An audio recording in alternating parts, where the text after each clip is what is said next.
Hi everybody and welcome back to another Legends of Runeterra video. So we finally got all of the celestial cards revealed, at least as far as I can tell. I was kind of waiting to make another video until they all were.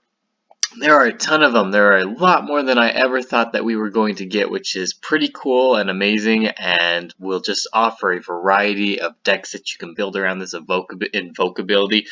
It's just really cool. So let's go through them and just kind of look at them and see how good I think they're going to be, and if you can actually, if they're going to be like worth pulling as your celestial cards. Alright, so this first one here was released right after the initial reveal yesterday for the newest cards. This is called Moonlight Vigil. It's a burst speed spell. You reduce the cost of a card in hand by 1. So this isn't even limited to your celestial cards. You can reduce any card in your hand by 1. So the cool thing about this card is that it's very mana efficient. It's basically a gain 1 mana card. Because it's 0 cost burst speed, you can use it anytime. You can use it on another burst speed spell. Reduce the cost of a card in hand. So as far as I can tell, this is going to be any card. It's not exclusive to a unit, which is really cool. Yeah, just awesome. You could get an earlier like 3 cost burst speed spell down as well. Just super cool. For a 0 cost card, this is going to be a solid option if it is if you don't have a lot of other options with your celestial cards. So someone like the Spacey Sketcher, who only gets a celestial card that costs 3 or less, that's going to be a very efficient option in any if you have to pick between these cards. Alright, so the next card is 0 cost. The Serpent is a Challenger 2/1, also 0 cost. So I mean, 0 cost is always going to be good. Challenger is a super strong keyword. We were revealed Lulu right now, for this expansion as well. This is a really good option to use with Lulu. Anything with Challenger, so a lot of people were talking about using Flame Chompers with her, so the Serpent is also a super viable option with Lulu. Yeah, just overall Challenger is pretty strong, and where you don't have to pay anything for this. I think this is a pretty good card as well, pretty good option, depending on what deck you're running and what I guess units you're going against and which champions you're going against. So super good card. Alright, next one here, Equinox. It's a slow speed spell, silence a follower. So this is the first one that I'm not super excited about.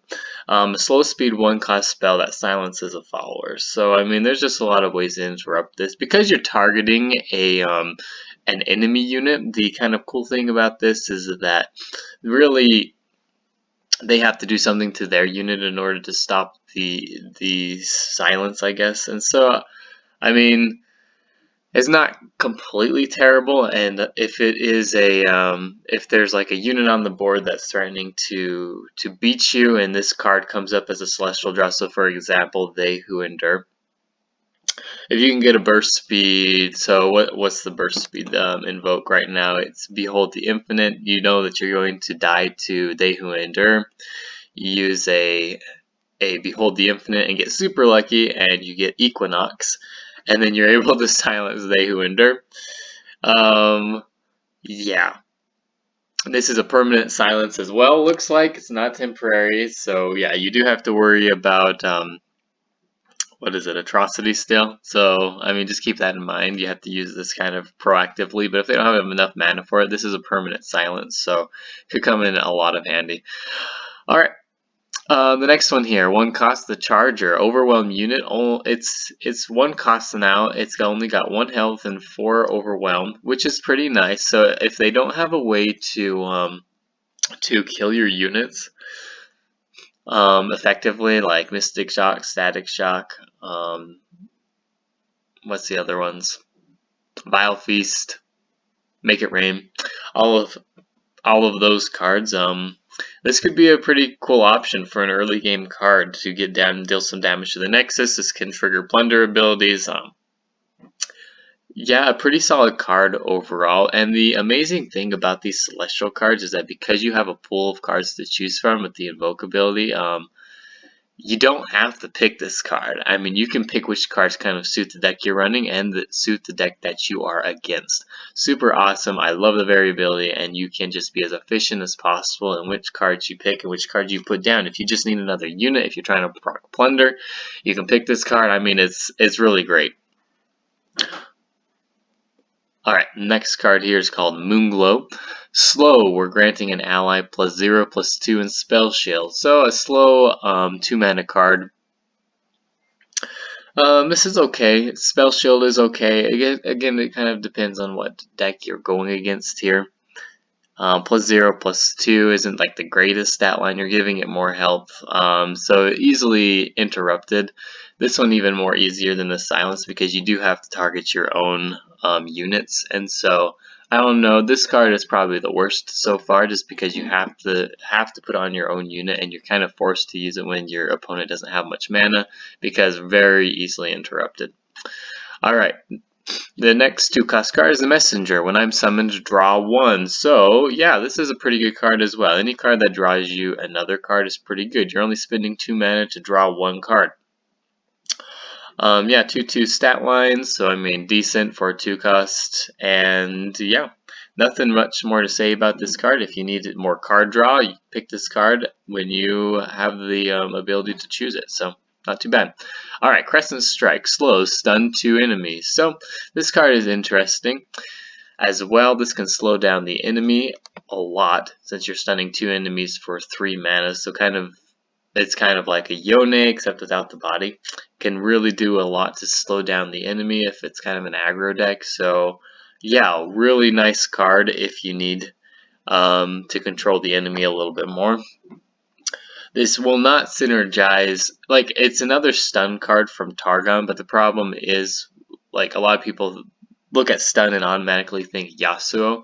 Now you have to efficiently, I guess, draw or, create these crescent strikes in order to get value out of running Targon with Yasuo, and I don't think you're going to be reliably able to draw Crescent Strike.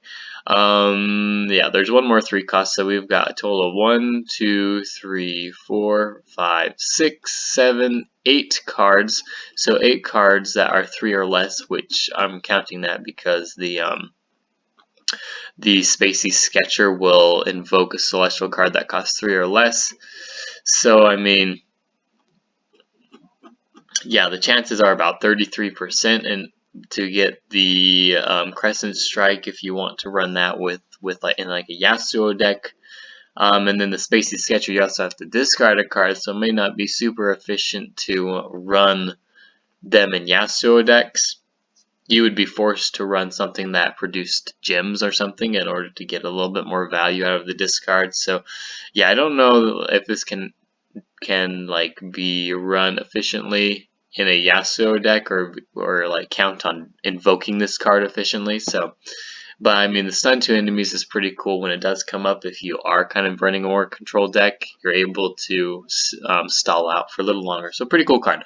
Alright, and then the last 3 drop here is the Trickster. It has elusive, a 3/3 elusive 3-cost, so it's kind of a vanilla stat line.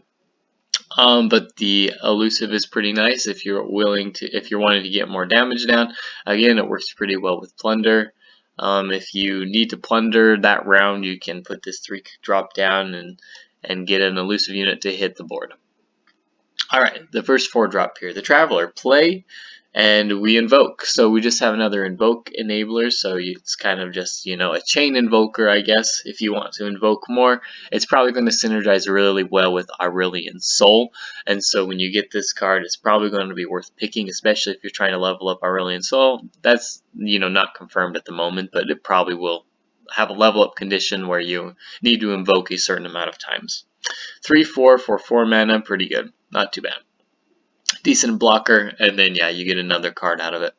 Alright, the 4-drop here. A Burst, written in the stars. Draw a champion, reduces cost by 1, and grant it +2/+2. So this is kind of like an entreat on steroids. You are paying 4 mana for it, but you are also granting it +2/+2. So if you have a single champion deck, this can reliably draw you champion, the champion you want, and buff it how you want. How I see this working though, that I could see a potential in, is kind of like a Vi deck. Really nice to draw Vi at a increased stat line so that you can level her up faster. Increasing the health on a tough unit is also great.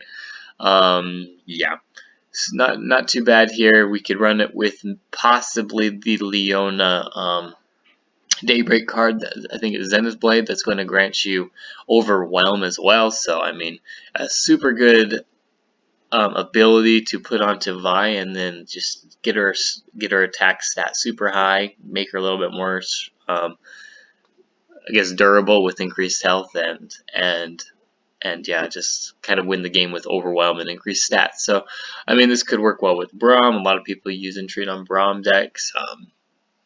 Yeah, pretty solid card, variable in how you can play it, and yeah, just cool. I like the different type of decks this can work in.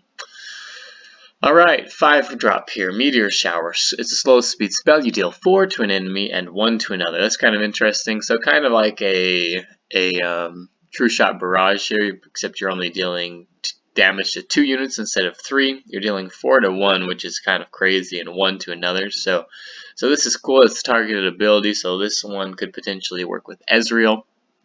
Slow speed spell for 5 mana, so easily interrupted. You are targeting the enemies. So they have to do something to protect themselves, or they can't like remove your units as a way to stop the spell. So I mean, they do have to target their own with barriers and things like that, spell shields. Not too bad for a 5 mana card, and again works kind of well with Ezreal. So keep that in mind. The next card we have is the Warrior, a 5-drop Challenger. So the stat line is pretty decent. 5/5 is okay. Challenger's pretty good. It depends on how early you can get this down to how efficient it's going to be. If you can use it kind of earlier, we do have the what's his name? I gotta learn all these guys' names. The Mountain Scryer, who's reducing the cost. So if you get this guy out, well, I guess he's a 4-drop as well, so the curve is pretty good, but the problem is you can't play the Warrior at 4 if you have this, if you don't have that guy yet and he's a 4. So anyway, the earliest I think you're going to be able to play this, unless there's more cards that reduce the cost of Celestials, is turn 5. And so, I mean, the big stat line is okay, and you have to be clearing up, I guess, units at that point. So maybe he'll be okay as a Challenger unit, but if you're going against aggro decks, and his ability to like kind of kill those off is limited because they're trying to finish the game around this point, and they may be able to. So I don't know. This card's okay. We'll see how good he actually is. He's just basically used to clear off units. So again, the good thing about these Celestial cards is you don't have to pick them with the Invoke ability. You don't have to use him, and so it just kind of is dependent on the state of the board and what kind of deck you're going against. So yeah, kind of cool. We'll see how he works out in decks. Alright, the 6 mana card here. I don't know if it's Broomstar, maybe Boomstar or Comet. I don't know. I think this may be a wrong translation. Anyway, it's a slow, and you obliterate an enemy. Slow speed spell, you're obliterating, so kind of like Devourer of the Depths. I think that's a 7-cost card. It could be wrong, it could be 6 as well. But you're obliterating an enemy, and there's no like health requirement like Devourer of the Depths has. They can still deny it, but yeah, there's no way to interact with like Devourer of the Depths in order to stop the obliterate from going down. So yeah, not too bad of a card if you just need to get rid of an enemy. It looks like it can target anything as well, including champions, so keep that in mind. So this could be a super strong card. And yeah, once again, unless they're running Ionia, you can pretty much run this card and they can't deny it. So yeah, pretty cool. Pretty cool card. Could be very good in certain metas. Alright, Golden Sister. We have Lifesteal, and when I'm summoned, summon a Silver Sister. So I'm guessing we've got Silver Sister here, and Silver Sister's ability is elusive. So this is basically a 2-for-1, and the stat line is actually pretty good for that. It's an 8/6 for a 6-cost unit. Plus you get Lifesteal and Elusive. So yeah, this could actually be a pretty cool card. You're filling up your board with blockers. So yeah, these two could work well in certain decks. The stat line is pretty decent as well. You would need a grasp to get rid of them, or like a gotcha, 2 mystic shots. So I mean, it's pretty hard to get rid of these cards, and you're summoning 2 of them. So yeah, pretty cool. Life steal, so that will give you some sustain late game, and then elusive, yeah, just more damage to the enemy nexus, and possible plunder activator here late game could be used for something like in Bilgewater with Riptide Rex. So that's pretty cool. I kind of like this card, just more bodies and then cool abilities as well. Alright, the 7 cost, Creation of the Universe. This is a slow speed spell. If you behold, so we're looking at the behold mechanic again. We haven't seen that side of Freljord. I thought Aurelion Sol would have a behold ability. I may be wrong about that. If you behold a celestial, grant all units +2/+2 everywhere and refill your mana. So this could be really good in something like an Overwhelm deck. If you have a lot of Overwhelm small units down, or just cheaper units with Overwhelm or Elusive, this could be a game finishing card. You're granting +2/+2 everywhere, so it's a permanent buff. You can play this potentially on turn 4 if you've got 3 mana banked, right? And you've got a lot of units out. The potential for this card is pretty cool. And it can't be denied unless like they're running Ionia or something, right? They can get rid of your other units, I guess, interact with those. But depending on your board state, they can't get rid of all of them. If you're running elusive, you have a really good chance of getting a lot of buffed elusive units. So I think this card is pretty cool. Yeah, you can play it relatively early because it's a spell. Just be a little bit worried about removal for your units and deny from Ionia. Just, yeah, kind of dependent on what the opponent's deck is and how and this card could be really good. Alright, 7, the Destroyer. Overwhelm, Spell Shield. When I'm summoned, grant me +1/+0 for each celestial card you've played. So this is going to be an interesting card, an Overwhelm with Spell Shield. So I imagine the Spell Shield is going to work a lot like barrier units, so something like the Green Fang Scout or Lux. When they come out, they've got barrier, and it will go away at the end of the round. So Spell Shield is probably for this round only. That's what I would guess. So you want to play this probably before the end of the turn, especially on your attacking phase, because it has an Overwhelm unit or Overwhelm. It's a pretty big stat line too, and you're going to get more attack power for each celestial card you've played. So I mean, depending on how many invokers you have, you could have potentially used a lot of celestial cards this game, and it's going to be able to have this guy be massive. 10, 11 power probably isn't out of the question in a deck that you're running like this. Yeah, so one thing also we need to talk a little bit about is that there is a potential, if you get really unlucky when you play your invoke abilities, that you'll only draw late game cards. That is a very big not a big possibility, but a possibility when you're running invoke decks. So it is possible that you won't have been able to play a ton of like early game celestial cards. So yeah, this card may not be as powerful as you want it to be when you have it. You might have only drawn these, 7 cost cards. Very unlikely, but it is, an RNG, so it could happen. Very unlikely though. Alright, this card is pretty cool. 7 costs, you play it on your attack phase, you got 11 plus attack. This is basically a stronger Tryndamere. This only costs 7 instead of Tryndamere's 8. Yeah, if you've got these early game invokers that you put down, you could have this card in hand and just, play it later in the game as your finisher. Pretty cool card. Alright. I wonder how, Spell Shield, it has to probably only be targets. I'm just thinking of things like single combat. If you target your own unit with single combat, does that count as them being attacked, or does it stop the spell? I don't know how that interaction is. I think the spell would probably go through if you're targeting it, but I'm not sure. Kind of interesting, because if you've got barrier on a unit, right, and you use single combat, the barrier goes off. So what happens when you have something like this spell shield up when you use single combat? I don't know how the interaction is. If anyone knows, tell me in the comments. I'm not sure how that works. Alright, End of the Universe, 8 mana spell. Slow, if you behold a celestial, another behold ability, obliterate all enemies with power 3 or less. So really the only way to interact with this is to grant your units more power, or the enemy grants it more power, or you have deny again. So we might be running into an Ionia heavy counter meta. I imagine these invokes are going to be super popular in the meta. And even if it's not in the meta, a lot of people are going to be running them anyway because it's going to be fun. And so Ionia could be a potential counter meta with Deny. There's a lot of spells here that are powerful, and you don't want to get caught up in one of them. Alright, the next card here is an 8 cost, the Immortal Fire. This is an elusive card, 6/5. When I'm summoned, grant me +1 for each celestial card you've played this game. The first time I would die, fully heal me instead. So this is like, yeah, this is like a Tryndamere ability. But you're not getting increased attack stats, I guess. It's fully healing you, so it's just affecting your health stat. You're not getting any more attack at all like Tryndamere would. This is very similar to the Destroyer, where you're granting it more attack or a power when you play celestial cards. So again, another late game finisher potentially. This I could see having 10 plus power by the time you can play it. Yeah, and then it can't die, so you have to target it when it's attacking the first time, I guess, because if you target it before you attack, and you don't have an elusive to block it, it's just going to resurrect, and yeah, super hard to kill. So Vengeance basically won't work on this.